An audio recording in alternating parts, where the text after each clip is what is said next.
I guess let's just start. Hi everyone, it's our pleasure to have Srikant as our today's ML seminar speaker. Srikant received his PhD in 1991 from the University of Illinois at Urbana-Champaign, UIUC, and since then he has been a faculty member at the ECE department of UIUC. He currently also is a co-director of C3.ai Digital Transformation Institute.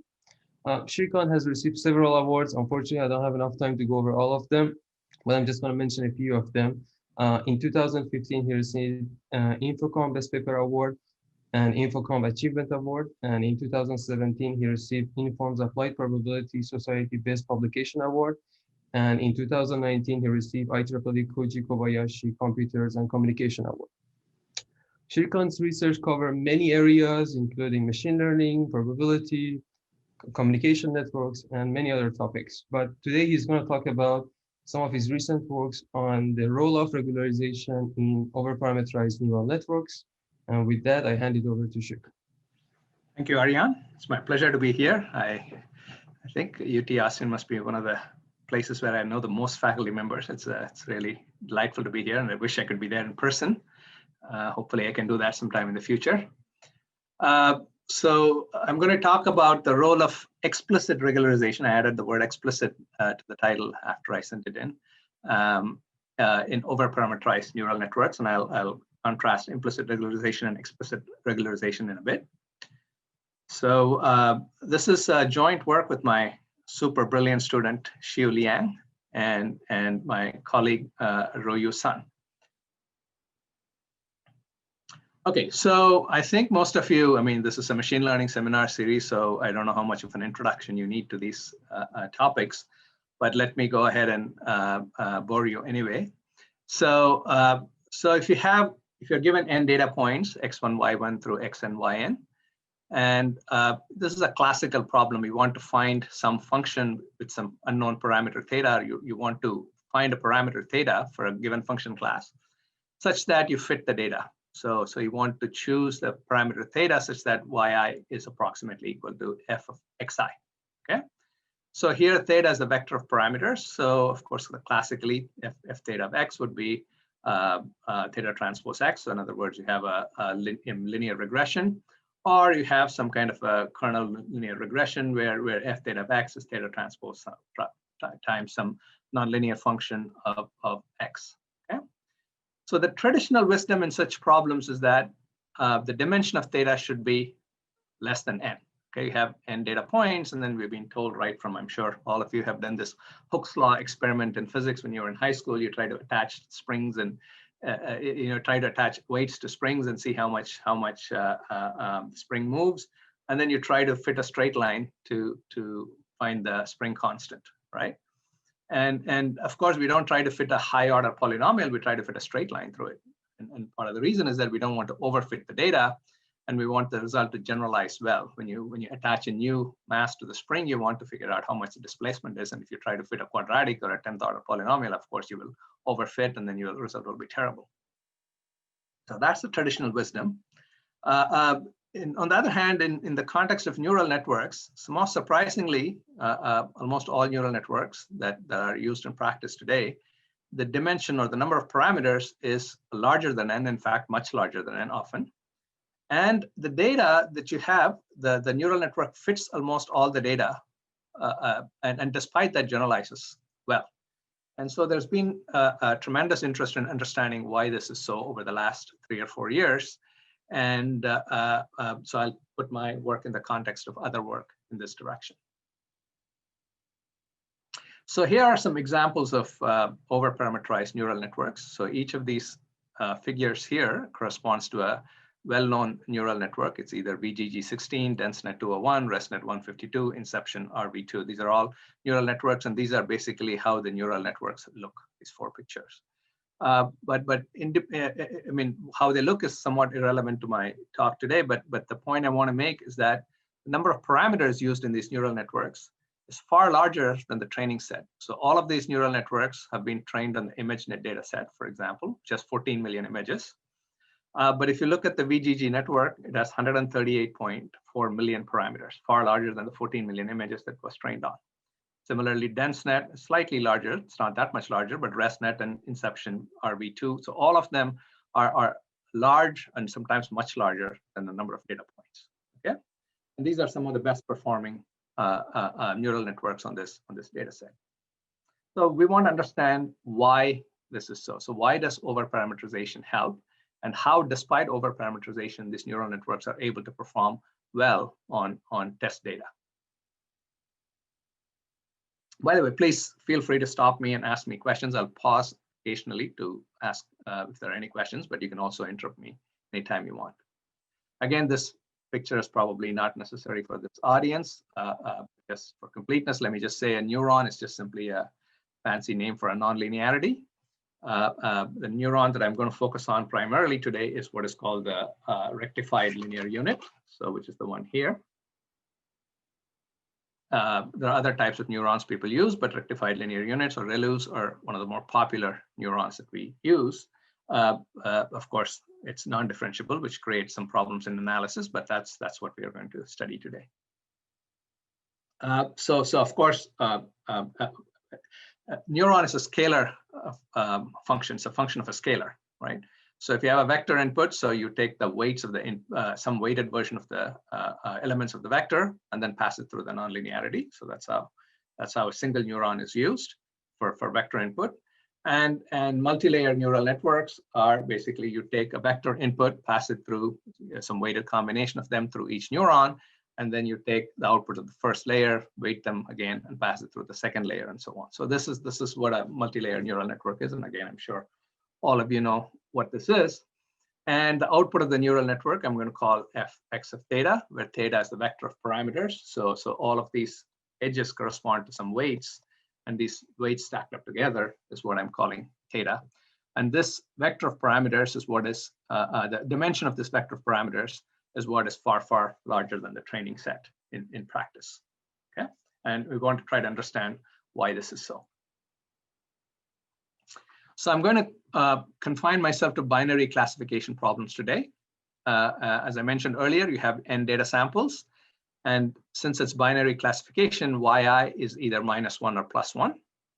And at some level, you can think of the goal of the neural networks to choose parameters to minimize the misclassification rate. So in other words, for each data point I, you want you have a loss, which is an indicator of yi not matching the output of the neural network, or the sign of the output of the neural network, because yi's are just +1, -1, whereas the neural network can give you any real valued number. So we just simply use the sign of the output of the neural network and compare it to the true label, and we would like to choose theta to minimize this.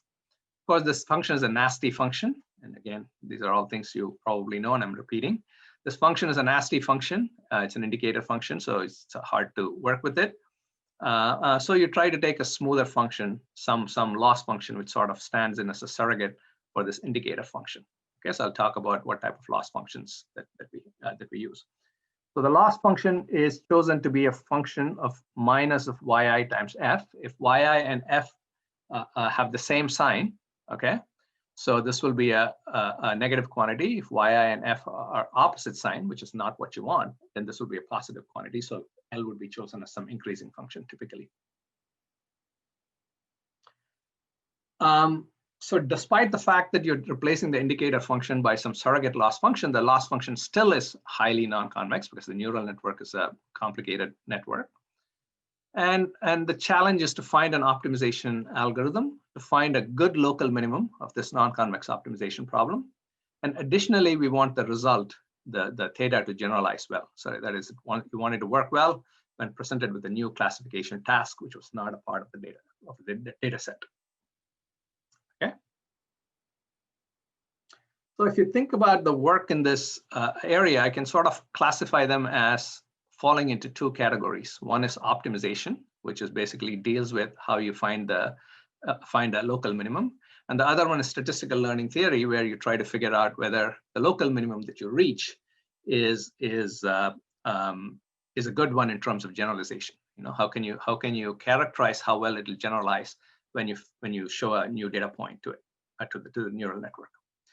So there's a lot of work in this area, and some have focused on algorithms, how to escape saddle points, and others have focused on understanding the landscape of the loss function. What does the loss function look like? How many local minima does it have? Do some local minima are they better than others? And how many saddle points are there? Which will certainly confuse the issue when you're trying to do optimization. So our approach to this problem is to focus on the landscape first and characterize the properties of all local minima. So I'm just going to give you a very high level overview of what we're doing. So we're initially not going to focus on an algorithm, but rather focus on the landscape and try to understand what the loss function looks as a function of theta, and then try to understand the properties of local minima, whether are all local minima good. I mean, are all local, is it enough for a gradient descent algorithm to hit some local minimum? And as soon as you hit a local minimum, is it going to give you good generalization properties? So we don't worry about algorithms initially. And then we look at statistical learning theory and algorithms together, and we want to understand when gradient descent or some other variant of gradient descent leads you to a local minimum with good generalization properties. And to do this, we exploit the properties of the global landscape that I mentioned in the previous slides. First, we try to understand what the landscape looks like. I mean, does it look like, what kind of a shape does the landscape look like? And by understanding that first, then we ask questions such as, does gradient descent or some variant lead to a good local minimum with good generalization performance? So a lot of other work again in this area, and often when they study this combination of generalization and algorithmic aspects, they appropriately initialize it, and this appropriate initialization leads to some results which we are trying to improve on, and I'll get to that in a second. Okay, so just to briefly review prior work, so I think the work that we sort of followed and liked quite a bit, but our work is quite different from this line of work, but it's sort of easy to understand and motivate, is this idea of linearizing the neural network, and I'll get to that in the next two slides. Okay, so the idea is that you cleverly initialize the neural network, and then show that once you initialize the neural network cleverly, after that, the neural network behaves almost as though it is linear in its parameters, not in the input data, but linear in the parameters. And then they use this to understand how well it generalizes and how many neurons do you need for both to control both the training error and the test error. But interestingly, because of the generalization of this initialization and other factors, the number of neurons that you need in this prior work is, I think, unreasonably large. Often it's of the order of n power 6, where n is the data set, which is far, far larger than what I showed you in the examples earlier. Except for one paper by G and Tilgarsky. Matos is one of my colleagues in computer science.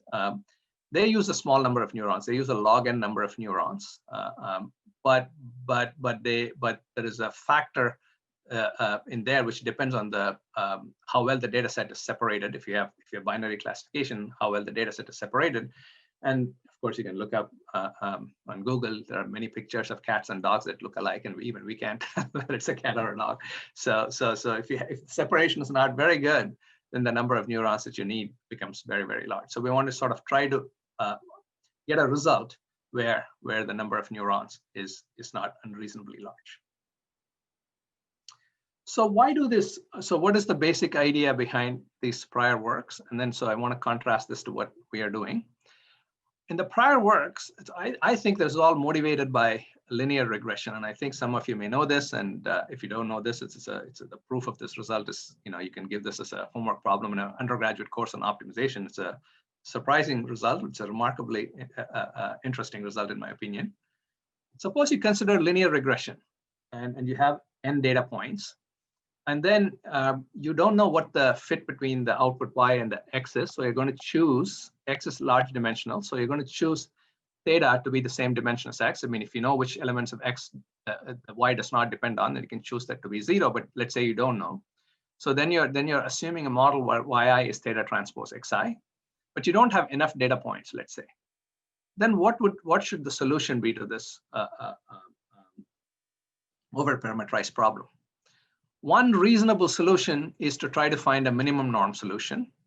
And somewhat interestingly, if you start with the squared loss objective and do gradient descent on it, gradient descent finds the solution, which is really interesting and weird. I mean, the proof of this is very, very simple. I mean, it's not that surprising, but when you look at it, but nevertheless, it's an interesting fact that if you want to get the minimum norm solution to the set of equations, okay, you just perform gradient descent and it leads you to the minimum norm solution.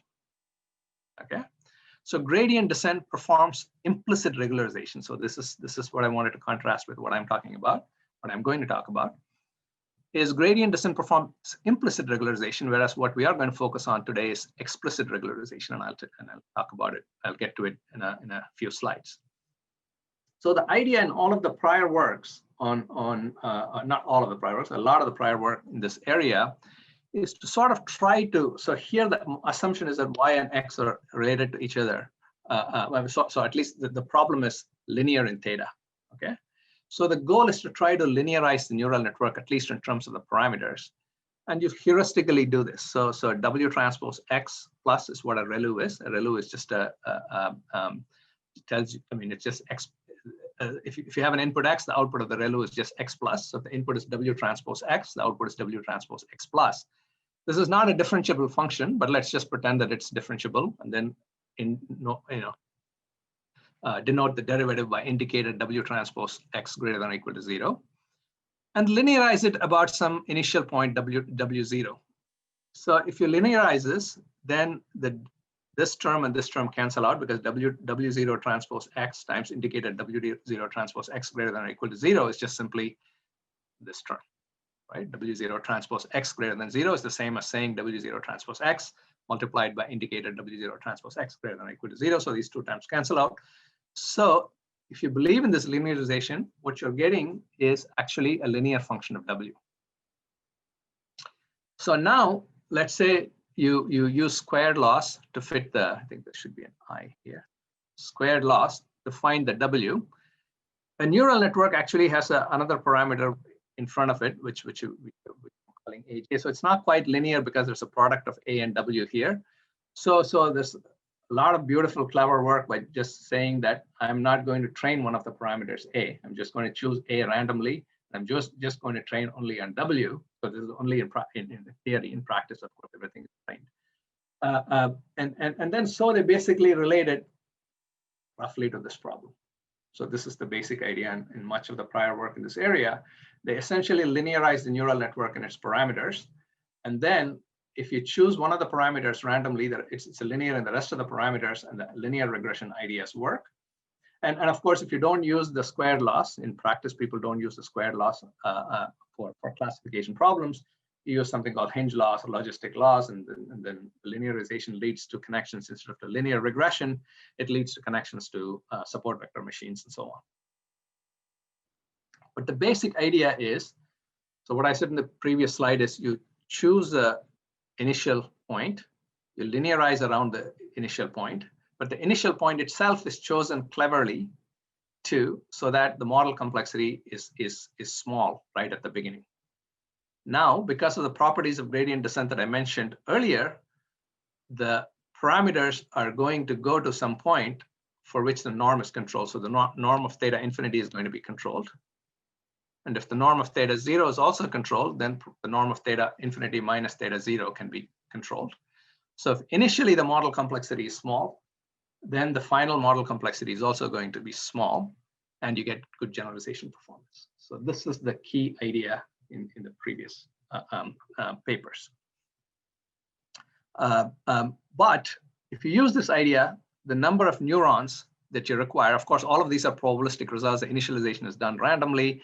And then you have to argue that if you choose the initialization appropriately, then the neural network behaves like a linear network in the parameters for all time as you're training the neural network. And to ensure all of that, the number of neurons that you need is very, very large. So the question is, what I wanted to ask here at Shiyu and Ruoyu and I wanted to ask was, can we use explicit regularization to get good generalization performance with fewer neurons? So that's the question. So let me pause here. Are there any questions on the motivation or anything? Okay.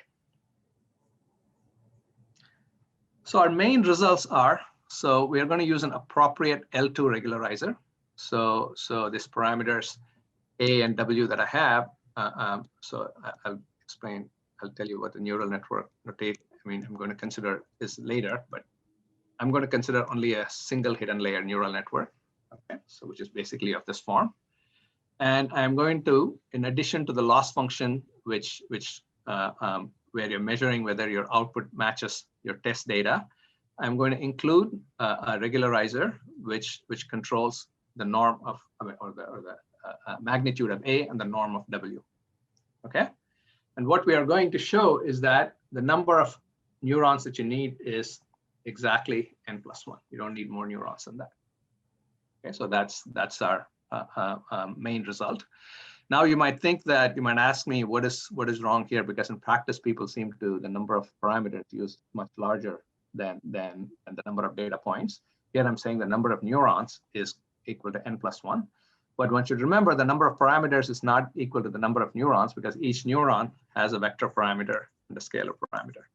So roughly the number of parameters we need is n times d, okay, which is still actually larger than what people use in practice, but at least it gets much closer to what people use in practice compared to prior work. So that's the first point I want to make, is that so the number of neurons we need is just one larger than the number of data points. This is in contrast to previous work where it is like n power 6 or n power 5 and so on, or it is of the order of log n divided by some parameter which measures the margin of the separation. And you're focusing on a single-layer neural network, right? Yeah, correct. A single hidden layer neural network. At this point we don't have. I don't know whether we can generalize it or not. So we are still actually writing up this result. So it's a very, very fresh result, and this is the first time I'm giving this talk. So we'll hopefully put up the paper on arXiv, and it'll be interesting to see if it can be generalized to multi-layer neural networks. And much of the prior work is also on single hidden layer, by the way. Just there are some extensions, but much of the prior work is also on single hidden layer neural networks. Yeah. And we'll show that every local minimum of the loss function leads to small training error and good generalization performance. One interesting problem, which I think is still somewhat of an open problem, but we have partially solved it. Actually, Jason Lee was on Shiyu's prelim committee just last month. And he pointed out that because we have ReLUs, there are results which say that finding even local minima can be NP hard. But we can put some assumptions, reasonable assumptions on the data sets, and we can find polynomial time algorithms that find the local minimum.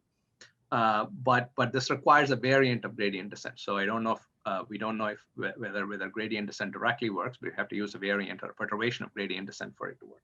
This is something that's still an interesting question. So anyway, so I believe that this is one of the first results, or maybe the first result, where we can get a polynomial time algorithm that finds a local minimum, which has excellent generalization performance using the bare minimum number of neurons. So that's our result. Can I ask a question? Sure. Yeah, so could you say a little bit more about how, I mean, there are lots of hardness results even for one hidden layer, even, there are results saying that, even if the distribution is smooth, gradient descent provably cannot generalize well. I mean, the results that you've mentioned so far are for getting small training loss. No, this is for generalization error. So this last result I have is for generalization error. So, but there are two differences compared to what you just said. One is that we are not using gradient descent. We are using a gradient descent along with SOCP. So it's a polynomial time algorithm, but it's not gradient descent. And even there are hardness results. Right. There are hardness results for any polynomial time algorithms. Good. So the second assumption I'm making is that the data set has to have certain properties. I'll get to that. So the data set is, for example, it has to be like a CNN, for example, or if the number of parameters that the neural network needs to characterize the data set is super large, then we will have this so exactly what you said. We will get into. I mean, so I think if I have the time and I'll talk about the CNN assumption that we make, you will see that if the CNN if the number of inputs to each copy of a or each convolutional part of the neural network requires a lot of the portions of the input, then we will be in trouble. Then you will have non-polynomial. Then it becomes exponential. Exponential. So it doesn't contradict what you just said. Okay. Yeah. So it's basically the assumption is on the training set that I'll get to in the end. Okay. Any other questions? Okay. So I'm going to consider a single hidden layer neural network, and I've already explained what this is. So it's basically a linear combination of the output of certain neurons, and the neurons I'm going to assume are ReLUs. We did have an earlier work because ReLUs were very hard to consider. So we have an earlier work where we assumed a smooth version of the ReLU called the ReCU, which is the rectified quadratic unit. But now we are able to get results for ReLUs, which, as I said, we're still writing it up. And I'm going to assume that the loss function is of let's just say for simplicity, it's a logistic function. Okay, so basically this is the precise conditions that we need for the loss function. So our results are going to be in terms of certain properties of the data set. So I am going to consider two cases here. One is the realizable case, where by that I mean there is a neural network in the class of single hidden layer neural networks that we consider, or the two-layer neural network, as some people call it. So such that y times f is greater than or equal to gamma for some neural network in the class. So this is, in some sense, measures the margin. And the unrealizable case is one where this holds probabilistically. Okay, so it may not be fully realizable, but the probability that y is greater than or equal to f of x is, y times f of x is greater than or equal to gamma is holds with high probability. So our results will be in terms of gamma and epsilon. So I'll try to present results using gamma and epsilon throughout. So unlike implicit regularization, we use explicit regularization here. Okay, so we add a quadratic regularizer to the loss function. And here are our main results. So this is so I'm going to present the results in three parts. One is on what happens to training loss, and then I'm talking about what happens to training error, test error, and the algorithmic part. So the first result says that if m is larger than or equal to n plus 1, and if epsilon is less than 1 over square root of n, so we have also results for epsilon greater than square root of n. But this is for epsilon greater than square root of n. If epsilon is less than square root of n, then we also have separate results. I'm just showing for, I don't want to go through all the details. So I'm just going to give you one set of results here.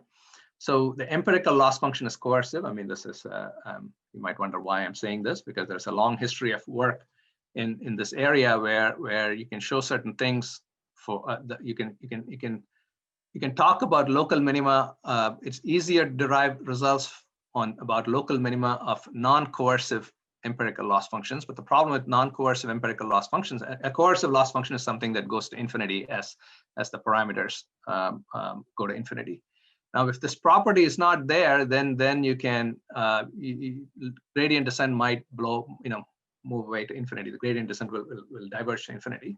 So empirical loss functions being coercive is an important property. So I just wanted to mention that here. Srikant, sorry, what is coercive? The loss function here in theta is coercive. I don't know what the word coercive means.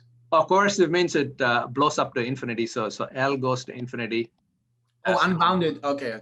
Yeah. Radially unbounded is what people in the control literature call it. In optimization, people call it coercive. Oh, okay, I see. Yeah, it's called radially unbounded. It's lower bounded by something that goes to infinity.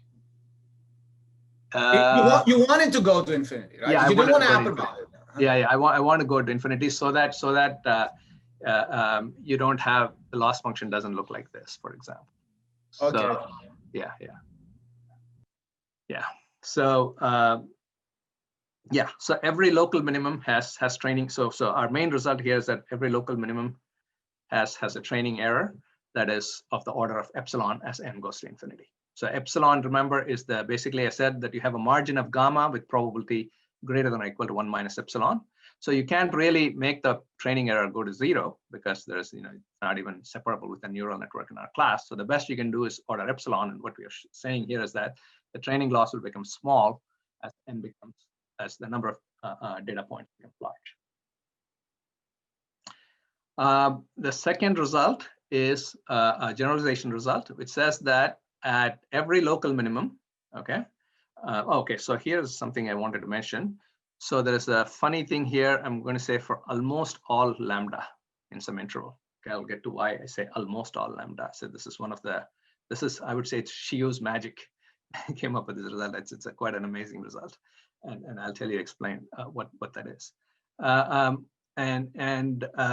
So for almost all lambda, again, in some interval, we can show that the generalization performance is like this.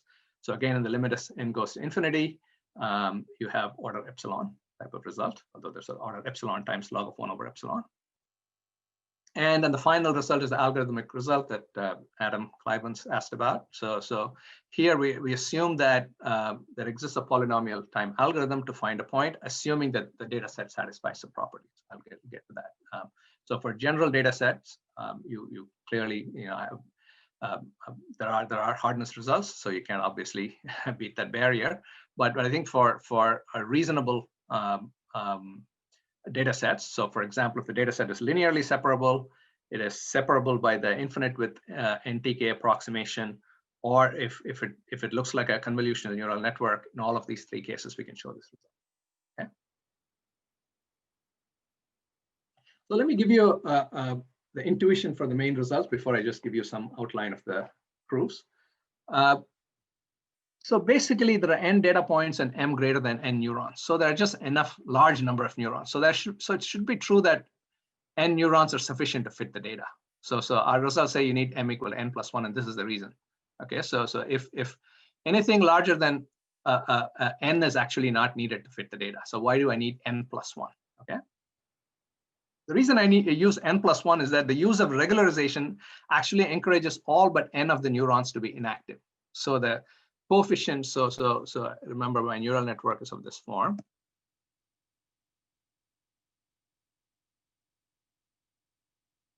So one of the neurons, if you use n plus 1 neurons, one of the neurons will have the property that AJ will become 0 and WJ will become 0. So it's an inactive neuron. Now, you might then ask the question, and then the use of regularization encourages this to happen. So even though we start with an overparameterized neural network, the use of regularization ensures that one of the neurons becomes inactive, okay? And the regularization also encourages all of the neurons that are active, their parameters to have small norms, which also from statistical learning theory, we know that that is also good for generalization, okay? Now you might ask the question, why not start with exactly n neurons? If I know that, if I start with n plus 1 neurons, one of the neurons will become inactive. Why don't I start with n neurons? And this is the part that is basically in the proof, and I don't have a good picture to illustrate this. I do believe what is happening is that somehow the higher dimension gives more ways to escape the saddle points. So I think if you look at our proofs, this is sort of what happens. So the extra flexibility in the neural network allows you to sort of wiggle out of weird saddle points, for example. Okay, so this I believe is the reason that we need n plus 1 neurons, although I wish I could give a nice picture to show this, and I can't. Okay, so any questions on this? I mean, any questions on the sort of the intuition behind the results? So I start off with a neural network with m greater than n neurons. And then basically all but n neurons will become inactive. Actually, you can show that. And then so therefore, even though you're starting with a large number of neurons, essentially you're using just enough neurons to fit the data. And also the regularization encourages the active neurons coefficients, or the parameters of the active neurons, to have small norms. Okay. And the reason, as I said, this final point is the one that is sort of hard to understand, perhaps, which is if you start with exactly n neurons, it doesn't quite work because of the fact that you don't have enough ways to escape the saddle points or bad local minima. Although in our case, we can argue that there is actually no bad local minima. but yeah, escape saddle points at least. Any questions on this? This is sort of the main result. Okay, good. So the outline of the proof is so basically at a local minima, we all know what a local minimum is, right? And so we use the condition for the local minimum to show that there is an inactive neuron for almost all. So you can choose a lambda j at random and within some interval, and that lambda j will have will make sure that one of the neurons becomes inactive. Okay, and I'll show you in the proof why this happens, and then we'll show that at every local minimum, which since it has an active neuron, has small training error. But the fact that there's an inactive neuron actually leads to the fact that you have small training error, and while controlling model complexity by controlling the norm of the parameters. Okay, so I'll give a very high level outline of the proof, and the proof basically relies on this observation that Shiyu made. So okay, before the observation, I'm going to tell you a fact that we use. So if you take, I guess, a tall matrix, okay, so which maps a high dimensional vector to a low dimensional vector, then the low dimensional to a high dimensional. Okay, sorry, a fat matrix. So we know that the image of Rn in Rm is going to be a zero measure set, right? And it's just a hyperplane which has zero measure.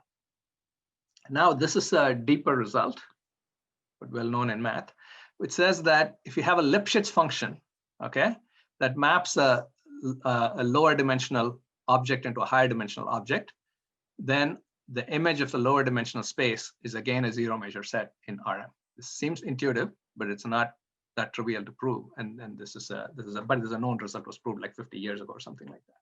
Okay, we will use this. Okay, this is where this almost all lambda comes in. So one result, Srikant, that I know that I think is related to what you say is that the Hausdorff dimension of the set created by a Lipschitz function is always going to be, cannot exceed the dimension of the input. And from that you get the measure zero. That's right. Yeah. So I think that might be a later result. This might be an earlier result. Yeah, but I think you're right. This is very related to that result. Correct. Yeah. Okay. So how did we use this? This is the I find this still remarkable what Shiyu did here. So basically, what he showed was at a local minimum. Suppose W star is a local minimum of the lost landscape. Then at the local minimum, the condition for the local minimum can be written in this form. This looks super complicated, and I'm not even going to try to explain it. So P is some projection onto some complicated subspace that one has to define and so on. But the most important point here is that you can write lambdas as Lipschitz functions of L prime, which is the derivative of the loss function. Okay. And now the derivative is evaluated at each of the data points. So there are n data points, but there are m regularizer parameters, lambdas. So lambda goes from L1 through Lm, whereas this goes from L1 prime to Ln prime. Okay, so n is smaller than m, and therefore, if there is a local minimum, at the local minimum, there has. Okay, so sorry, I missed one key point. Suppose you assume all neurons are active at a local minimum. Okay, if you assume all neurons are active at a local minimum, this means that the lambda can be written as a mapping of a lower dimensional. It can be written as a mapping from a lower dimensional to itself. Okay, so therefore lambda lies in so any lambda for which all neurons are active has to be a zero measure set. So this is the key idea, and this is quite difficult to prove, and you might wonder how we came up with this result. And the key idea, some intuition, is that this result comes from a previous paper where we couldn't do this for ReLUs, And so we did it for recus, and there things are differentiable, and it's very, I mean, it's not easy even in that case, but at least it can be done in that case. You can sort of see such a result holding in that case. But when the loss function is not differentiable in the case of the recu, this was very, very hard to do. In particular, one thing I did not realize, which I don't know if some of you know this, I'd be very curious to know, is when you have a non-differentiable function, there is a notion of a subgradient, but that's only for convex functions, right? So what we have is not a convex function. So even just writing down the first order conditions for a local minimum seems to be extremely hard, and proving that something is a condition, for necessary condition for a local minimum is hard. And this is basically what Shiyu did and massaged it to this form. So I don't know if there is a easy way to write first order conditions for a local minimum and the function is not convex. I mean, I know what to do when it's convex, but when it's not convex, which is basically what the situation is here, this required an incredible amount of really original work by Shiyu to get this done. So the earlier paper is easier to understand, and that is already on our websites and archive, and that's under review in Siam Journal of Optimization, and I think some minor revisions at this point. But this is a considerably harder result than in the case of differentiable neurons. So the first basically part says that if there is if all neurons are active at a local minimum, then the lambda, the regularizer parameters, have to satisfy a condition, and that condition is satisfied only on a zero measure set. Okay, so in other words, if I choose a random lambda, it is not going to satisfy this assumption, and therefore you will have an inactive neuron. So no local minimum will have all neurons being active. Okay, so this is our first result. The second result is, now we know that there is a local minimum. Sorry, we know that at every local minimum there is an inactive neuron. So what I want to do now is that I want to perturb. So because it's a local minimum, I'm going to perturb the parameters of that neuron from 0 to some delta. Okay, and I know because it's a local minimum, you have to have this condition. And again, this is more work, but this is not as difficult as the first part. And after some manipulations, you can show that this condition is equivalent to saying that the derivative of the loss function summed over all the data points is less than or equal to some quantity. Okay, so let's not worry about what that quantity is. What this essentially means is that if you look at the loss functions, assumptions on the loss functions, for example, the logistic loss, so the derivative becomes 0 as you go to the left, and so if the sum of the derivatives is upper bounded, okay, that means that you are encouraging the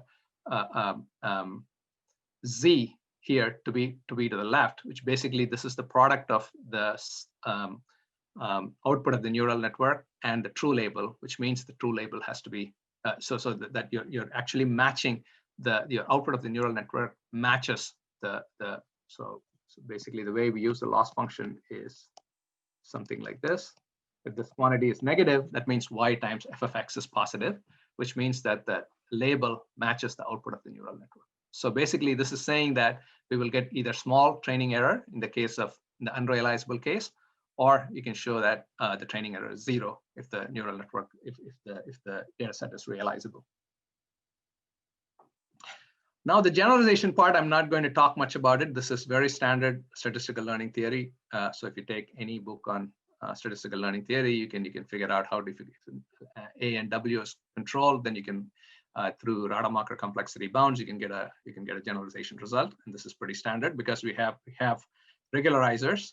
A and W will be small, and so we can control the Rademacher complexity. And since we have a training error that's small, so the overall generalization bound is of the form. Okay. So so the key takeaway message so far is every local minimum. So let me see how much time I have. So I'll try to wrap up in a couple of minutes. Every local minimum has a key property. So there exists an inactive neuron. Okay. And in fact, using the same proof, one can prove a more general result, which says that we don't even need a local minimum. Suppose you get to any point which satisfies the following conditions. Okay, so there exists an inactive neuron and some other property holds, then you get good generalization properties. So basically, our idea of running gradient descent is that you run gradient descent, you get to some stationary point, okay? And that stationary point, you check if these conditions are satisfied. If these conditions are not satisfied, then you perturb and move away from that point. Now, this perturbation, finding a good direction, is what seems to be exponentially hard. So I think in the earlier question by Adam, so the perturbing from this stationary point and getting out of it in an easy manner is hard. And without getting into the details, let me just, I think I'm running out of time. I like to stop at 50 minutes. So I'm going to make one of 3 assumptions, and we're able to prove it on this one of 3 assumptions. We assume either the neural network is, the data set is linearly separable, which is not a great assumption. But this is a very good assumption. So this is a NTK, for those of you who know what the neural tangent kernel is, and the approximation, the linear approximation. I guess I mentioned that earlier in the talk. So that is sort of the first step in getting the neural tangent kernel, which is linearization around some initial point. So this is essentially saying an infinite width NTK approximation network can separate the data set, which is a reasonable assumption because this allows very general data sets, because that's a universal approximator. The third assumption is fully connected neural networks.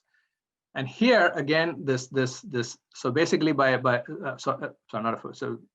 CNN type neural networks, basically each neuron can only take input from a subset of the input, from a subset of the input vector.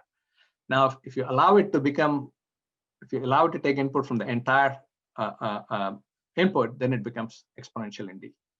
Okay, so this is the difficulty. But since these 3 classes of neural networks are very widely used, it seems like this is a reasonable, these 3 are reasonable assumptions to make. And under these reasonable assumptions, we can show that the generalization still holds for our algorithm. So our algorithm, again, is basically you do something like gradient descent, get to I explained it here, but instead of going through the details, essentially the idea is that you do gradient descent whenever you get to a stationary point. If it is not a stationary point, which has an inactive local neuron satisfying some properties, what you do is you perturb it, okay? And then you keep doing this, and you can show eventually in polynomial time, you will get close to a local minimum, which has good generalization properties. So that's basically the main result. Okay, so I'm going to conclude. I'm going to, practice suggests that overparameterized neural networks perform well in both in terms of training and generalization. And we came up, we have a model that's sort of close to practice in the sense that we do use actual explicit generalization. And we don't use a huge number of neurons, and we are able to show that all local minima have good generalization performance. And under some assumptions, we are able to find a polynomial time algorithm to get to the local minimum. And the amount of overparameterization that we need is just n+1. It's not n⁻⁶ or n⁻13 or anything like that. It's just n+1. But there are a lot of interesting open problems. Can standard gradient descent work? We don't know the answer to this. We have to perturb it. Even under the assumptions that I made. Even under the assumptions that I made, we know the standard gradient descent will not work because of the complexity reasons. But even under the assumptions that I made, can standard gradient descent work? We don't know about stochastic gradient descent. We don't know about multi-layer neural networks, and we haven't looked at other problems beyond binary classification. So that's the end of my talk. I'm happy to take questions if there are any. Thank you. Thank you, Srikant.